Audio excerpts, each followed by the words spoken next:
가장 정확한 방식은 정말 말 그대로 이 피부의 두께를 재는 거예요. 내가 이게 정말 좀 너무 신경이 쓰이고 그게 뭐 잔주름의 형태로든 너무 건조함이든 뭐 민감성 홍조든.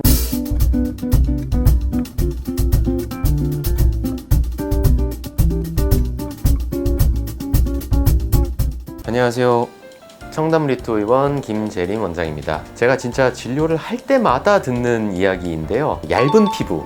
대부분의 분들이 얇은 피부를 이제 호소하시고 있는데 정확히 얇은 피부란 무엇인지, 그리고 내가 얇은 피부인지 아닌지 그나마 진단해 볼 수 있는 자가 진단 방법은 무엇인지, 그리고 이 피부를 어떻게 두껍게 하거나 건강하게 할 수 있는지에 대해서 영상을 통해서 소개해 드려 보도록 하겠습니다. 이건 조금 과장을 보태면 제가 진료하는 모든 분들이 사실 제 피부가 얇아서 이러한 시술이 적절할지 모르겠다, 또는 제 피부가 얇은데 이걸 어떻게 하면 좋겠는지 뭐 이런 등등 이야기를 많이 하시거든요. 그래서 제가 어느 날은 왜 다들 얇다고 하는 걸까 이런 생각이 좀 들었어요. 실제 피부는 각질층과 표피, 진피 이렇게 구성이 되어 있고 이 부분들이 우리가 나이가 들어가면서 자연스럽게 얇아지게 됩니다. 그래서 햇빛을 봐서도 얇아질 수가 있고 광노화, 그리고 자연스러운 노화를 통해서도 얇아지게 되는데 이 피부 장벽이 점점 얇아지고 약해질수록 우리 피부가 외부의 어떤 환경에 취약해지면서 뭐 건조감을 느낀다던가 자극감을 느낀다던가 알러지가 올라올 수도 있고 또 기미가 올라올 수도 있고 탄력이 점점 떨어지게 되는 게 일반적인 노화의 흐름인데, 실제로 내가 진짜 얇은지 안 얇은지 어떻게 아냐 해서 가장 정확한 방식은 정말 말 그대로 이 피부의 두께를 재는 거예요. 피부를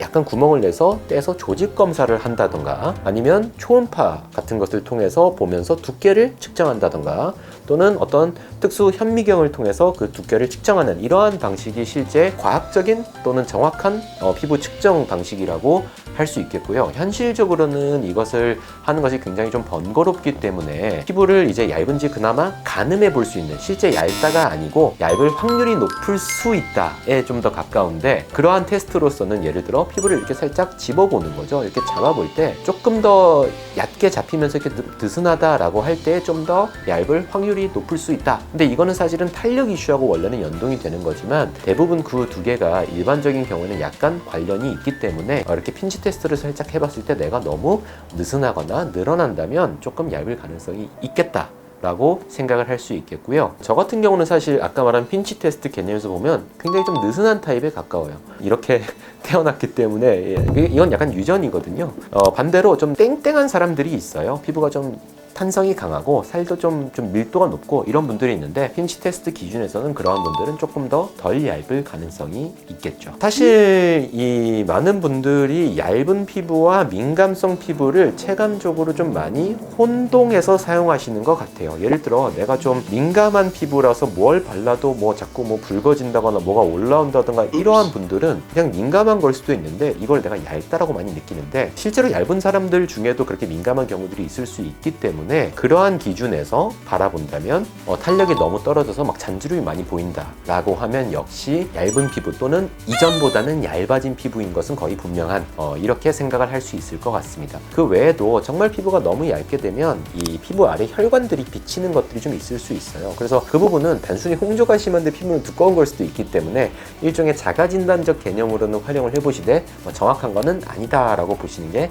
맞을 수 있겠습니다. 실제로 저희가 이제 병원에서 진료를 할 때는 뭐 3D 피부 정밀 진단기기 이런 거를 활용하긴 하는데, 물론 그 기기에서 피부의 두께가 나오는 거는 아니지만 그러한 사진을 정교하게 정확하게 찍었을 때에는 그 상황에서 보이는 뭐 잔주름이라던가 어떤 모공의 양상이라던가 이런 걸 통해서 피부의 얇음 정도를 대략적으로 이러하실 거다라고 말씀을 드리기도 하는데요. 가장 팩트에 가까운 거는 자신의 나이가 30대 이후라고 한다면 무조건 나의 피부는 5년 전보다 얇고 나의 오늘의 피부보다 5년 후의 피부가 더 얇다라는 거는 그냥 팩트에 가깝습니다. 내가 지금 얇은지 안 얇은지도 중요하지만 제가 생각할 때는 지금 민감성이나 너무 붉은기나 피부가 너무 건조하다거나 이런 게 있다면 그런 걸 해결을 해 나가면서 근본적인 피부의 두께를 좀 덜 얇아지게 하는 시술들을 고민해 본다던가 그 홈케어를 실천한다던가 하는 게 좀 더 좋은 접근이라고 생각을 하고요. 우선 얇은 피부들을 위해서 뭔가 홈케어적으로 또는 일상의 습관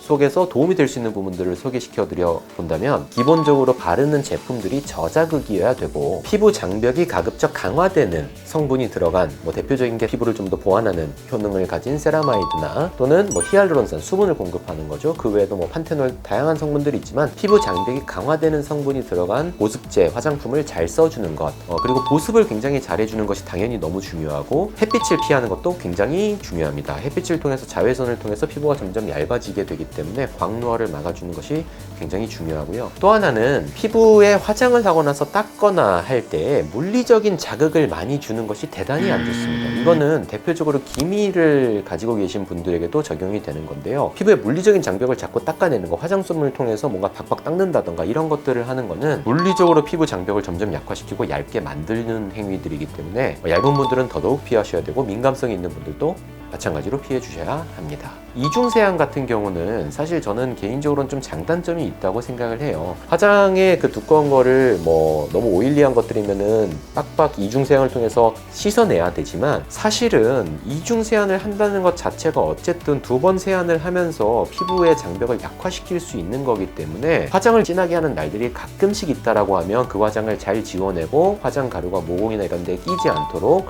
오일로 한번 하고 다시 이제 물로 가볍게 약산성 세안제를 통해서 씻어내는 것이 도움이 되겠지만, 일반적인 경우라면, 정말 민감한 피부라면 이중세안도 조금은 살살 주의해서 하는 게 좀 필요하다고 개인적으로는 생각을 합니다.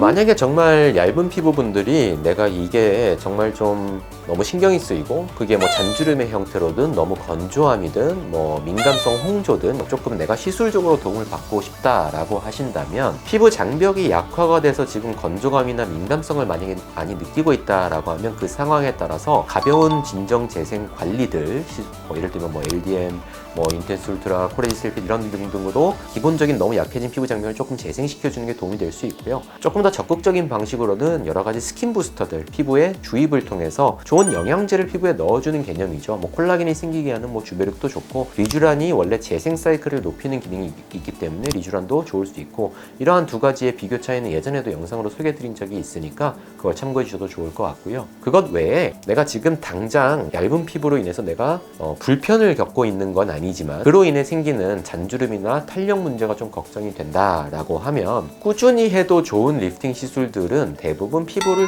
두껍게 하도록 세팅이 되어 있고, 그 방향을 향한 에너지 리프팅이기 때문에요. 그러한 리프팅에 속하는 것들을 해주시면 좋고, 대표적인 예가 튠페이스의 레드팁 작은 거, 또는 써마지, 그리고 최근에 저희가 또 많이 하는 소프웨이브, 피부의 진피층, 가장 바깥층에 에너지를 가해서 피부가 재생이 되도록 하는 시술들을 꾸준히 잊지 않고 해주시는 것이 굉장히 큰 도움이 됩니다. 그래서 실제로 이러한 시술들의 특징은 종류에 따라 약간은 차이가 있지만, 직후에 어마어마하게 드라마틱함을 추구하는 것보다는 해두면 그 피부가 버텨져서 굉장히 노화를 방지하는 이러한 개념의 시술에 좀 가깝습니다. 오늘은 정말 많은 분들이 항상 빠지지 않고 이야기하는 얇은 피부에 대해서 간단하게 소개를 드려보았고요. 다음에 또 좋은 영상으로 찾아뵙도록 하겠습니다. 감사합니다.